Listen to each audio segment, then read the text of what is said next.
morning, everyone. Welcome to the Word of the Day for Friday, April 17th. I'm your host, Rene Holaday, and this morning we have an excellent random turning that comes to us from Numbers chapter 11, and it reads under the title, The People Complain. Uh-oh.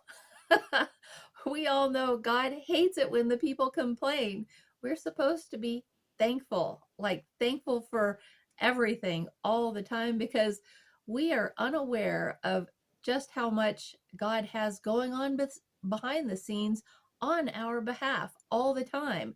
And so when somebody is bending over backwards for you in just about every scenario and then the people complain, oh boy, that that shows serious lack of understanding or even ignorance to what exactly is really going on and how much God is working hard to always help you and do things for your own good. So let's jump in and see exactly what this account has to say. It reads, Now when the people complained, it displeased the Lord, for the Lord heard it, and his anger was aroused. So the fire of the Lord burned among them and consumed some in the outskirts of the camp. When the people cried out to Moses, and when Moses prayed to the Lord, the fire was quenched. So he called the name of the place Taberah, because the fire of the Lord had burned among them. Now the mixed multitude who were among them yielded to intense craving. So the children of Israel also wept again and said, Who will give us meat to eat? We remember the fish which we ate freely in Egypt, the cucumbers, the melons, the leeks, the onions, and the garlic. But now our whole being is dried up. There is nothing at all except this manna before our eyes. Now the manna was like coriander seed, and its color like the color of bdellium. The people went about and gathered it, ground it on millstones, or beat it in the mortar, cooked it in the pans, and made cakes of it, and its taste was like the taste of pastry prepared with oil. And when the dew fell on the camp in the night, the manna fell on it. Now Moses heard the people weeping throughout their families, everyone at the door of his tent, and the anger of the Lord was greatly aroused. Moses also was displeased. So Moses said to the Lord, Why have you afflicted your servant? And why have I not found favor in your sight that you have laid the burden of all these people on me? Did I conceive all these people? Did I beget them, that you should say to me, Carry them in your bosom, as a guardian carries a nursing child to the land which you swore to their fathers? Where am I to get meat to give to all these people? For they weep all over me, saying, Give us meat that we may eat. I am not able to bear all these people alone, because the burden is too heavy for me. If you treat me like this, please kill me here and now, if I have found favor in your sight, and do not let me see my wretchedness. So the Lord said to Moses, Gather to me 70 men of the elders of Israel, whom you know to be the elders of the people and officers over them.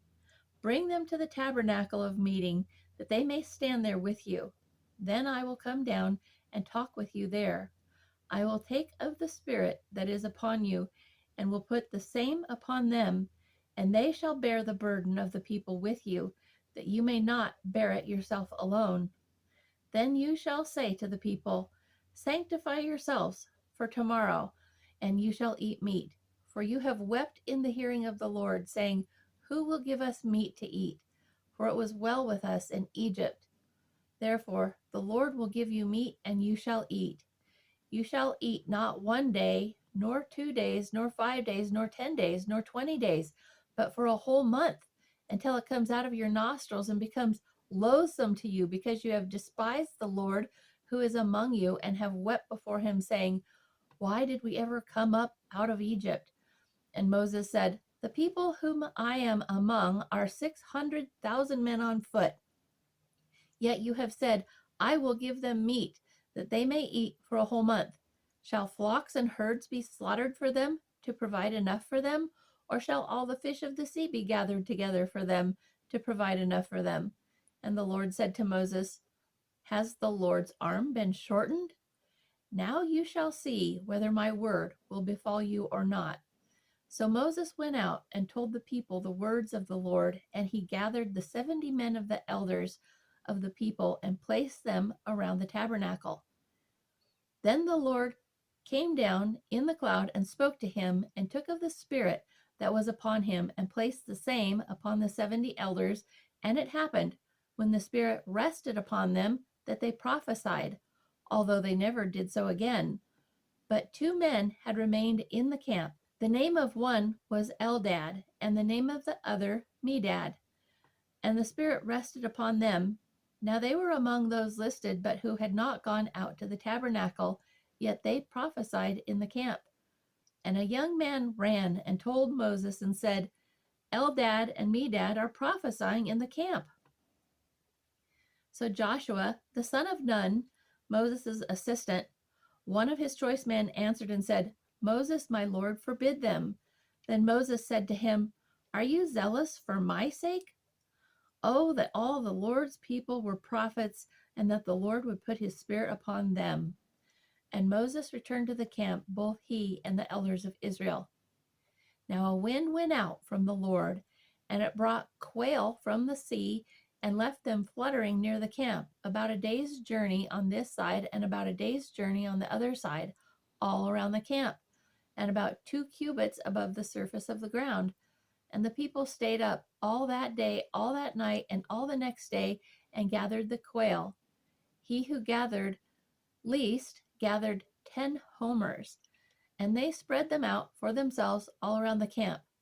But while the meat was still between their teeth before it was chewed, the wrath of the Lord was aroused against the people, and the Lord struck the people with a very great plague. So he called the name of the place Kibroth Hattava, because there they buried the people who had yielded to craving. From Kibroth Hattava, the people moved to Hazeroth and camped at Hazeroth. And so that's it.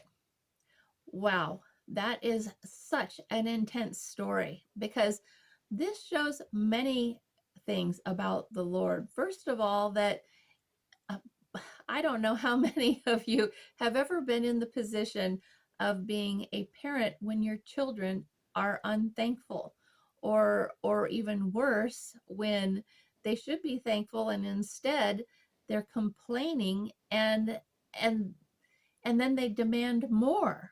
Um, and yet this was exactly the case. And God, being the faithful Father that He is, had already, first of all, done mighty miracles in front of all of them.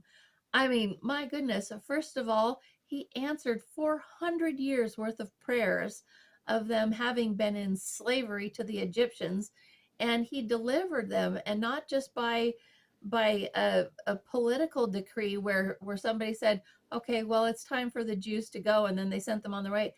No, God did one miracle after another to get them released. In fact, Isaiah chapter 43 even describes that He had to pay for all of the Jews with the lives of Egyptians. And so the cost was great to the Lord. And not only that, but look at the mighty, amazing miracles that He performed for them, just to even be part of anything like that. Even one of those miracles, wouldn't any of us just um, do just about anything to have been there, to have seen any number of those miraculous things, like the plagues, the 10 plagues that He brought upon Egypt? Or what about the parting of the water? I mean, one of the most astounding miracles we've ever even heard of. And yet He did it for them. And not only that, but He brought them out to a place in Saudi Arabia, there to Mount Sinai, where it is temperate year round, where the temperature is a consistent 70 to 75 degrees all throughout the year. So not only did He rescue them through mighty and miraculous ways, one time after the next. I mean, my goodness, he even walked with them in a pillar of fire at night and the pillar of clouds during the day. He was walking among them. And then, as if that all wasn't glorious and jaw-dropping enough for the Jews, once they got out there, then God even provided them with manna. And here in verses 7 through 9, again it says, "Now the manna was like coriander seed, and its color like the color of bdellium. The people went about and gathered it, ground it on millstones, or beat it in the mortar, cooked it in pans, and made cakes of it, and its taste was like the taste of pastry prepared with oil." And so think about that for a minute. What pastry cooked in oil do all of us modern Christians absolutely love to eat? Donuts, right? Seriously, that's a pastry cooked in oil. That is what manna tastes like. They were complaining about eating something that was like eating donuts. Are you kidding? Wow. And not only that, God referred to that as angels' food, and it cost them nothing. They didn't have to hunt for it. They didn't have to go searching, through all of the mountains of Saudi Arabia to gather it in buckets.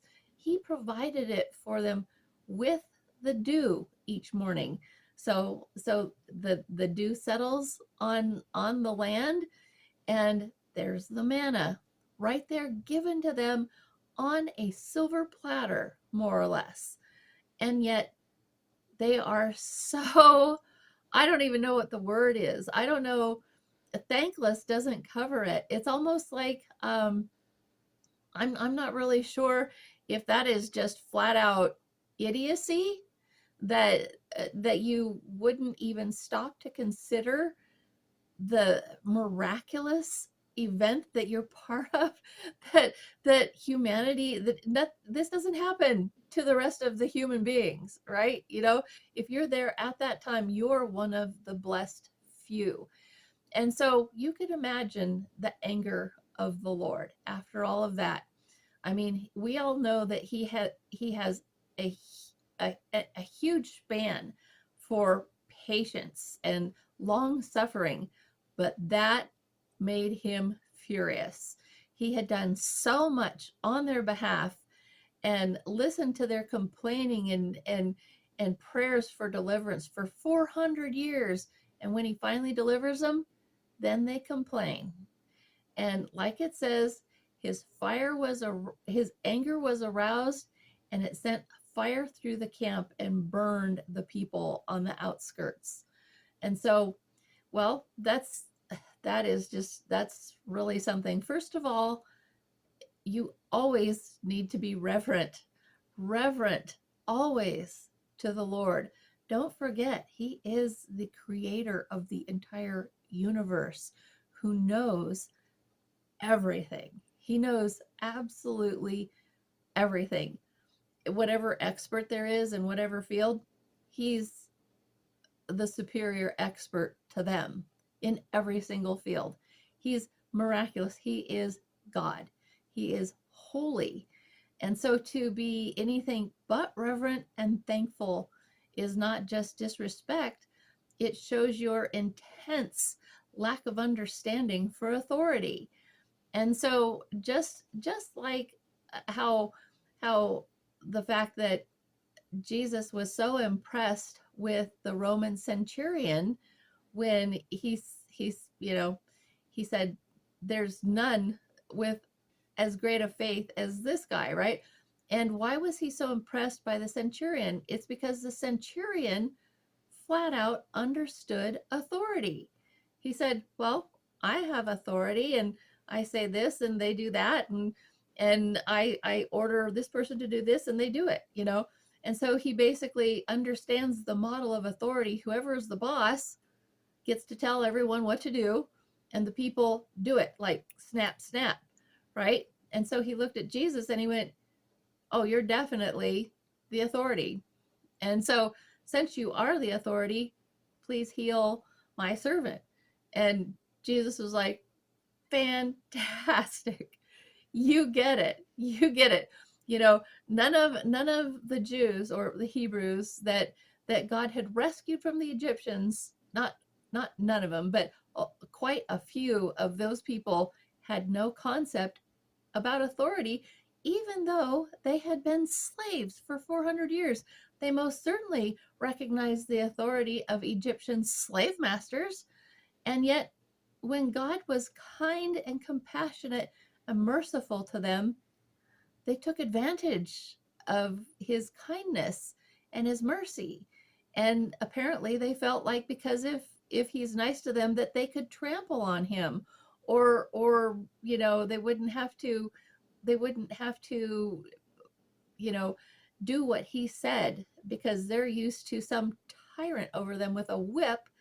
And when somebody's nice to them, they responded in a flippant way. And so God had to remind them that just because he has patience and long suffering does not mean you're disrespectful, or that you fail to recognize he is not just your superior, but he's God. And so he let his anger and his fire burn and roasted a few people on the outskirts of that camp. And so, well, it's very interesting too that when they complained about, hey, these donuts that you're that we get to eat, not only are we not slaves anymore, but now we get to eat donuts, right? All the time. Well, and that wasn't good enough either. Manna, manna, manna. They got to complain about the manna. That's like somebody putting you up in the most expensive hotel, bringing you room service, and then suddenly you act like you're some king or queen that needs even better than that. So here they are eating angels' food, and they're still thankless of that too, and that they wanted meat. And so Moses at this point, even God, who is long suffering and merciful, he is the picture of perfection in patience.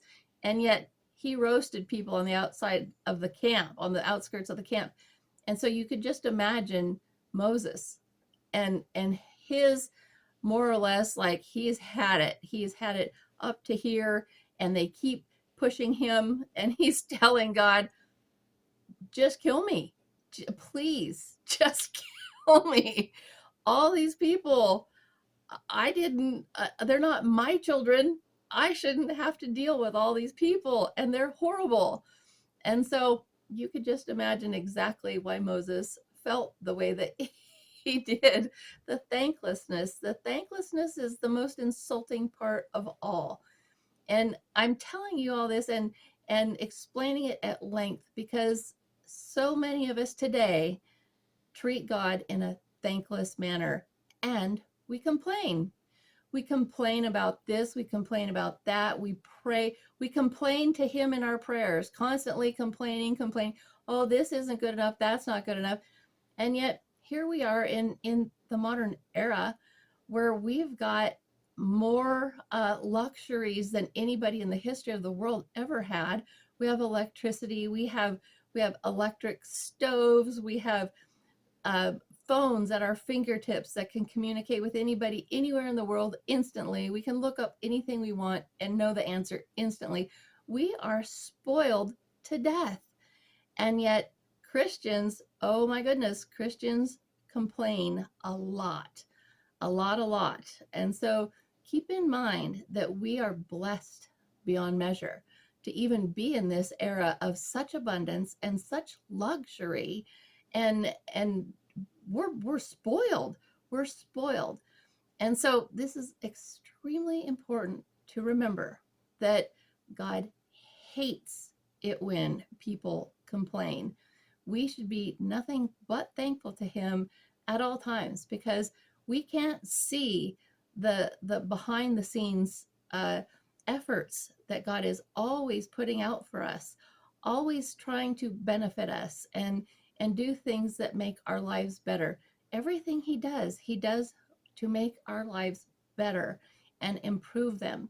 And so if you feel like you don't have enough, you better sit down and maybe make a list of the things that you do have and pretend that suddenly all of it was lost in a forest fire.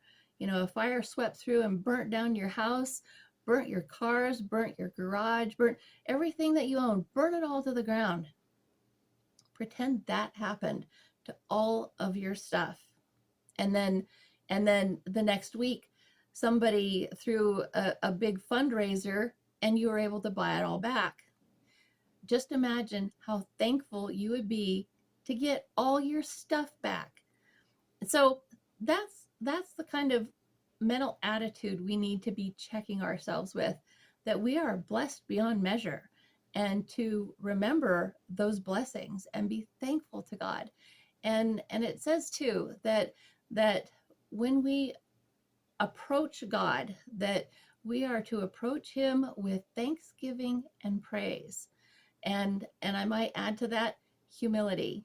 Humility first. Always remember that he says, you think that you're something, but you're not. You're blind, filthy, and naked. And that's how we are to somebody who is holy. Remember that next time you go to pray. You're blind, filthy, and naked, and at least have some humility. Ask him first to forgive you for anything that you do, think, or have been doing that is not wholly like him. That he please forgive you in the same manner that you forgive others. And then spend some time thanking him for all the things that he has done for you, all of the things that you are blessed with and fortunate to have. Thank him greatly for those things. And then praise him, praise and worship. And then enter into his courts, that you might pray for something for someone else that you know, pray for something for yourself that you hope to have come your way, or whatever. But be certain that it's important that you approach God in the correct manner, remembering that he is the holy, awesome God who loves you dearly, but he is the authority. And understand authority. You treat authority respectfully. Don't come to God complaining. Come to God, first of all, humble, thankful, and offering praise. And then give him your prayers. So, all right, everyone. Well, that does it for today. I hope this was a blessing to you and a reminder: our holy God deserves our best, our most humble, our thankfulness, and our praise. And all right, you all have a wonderful and a blessed day.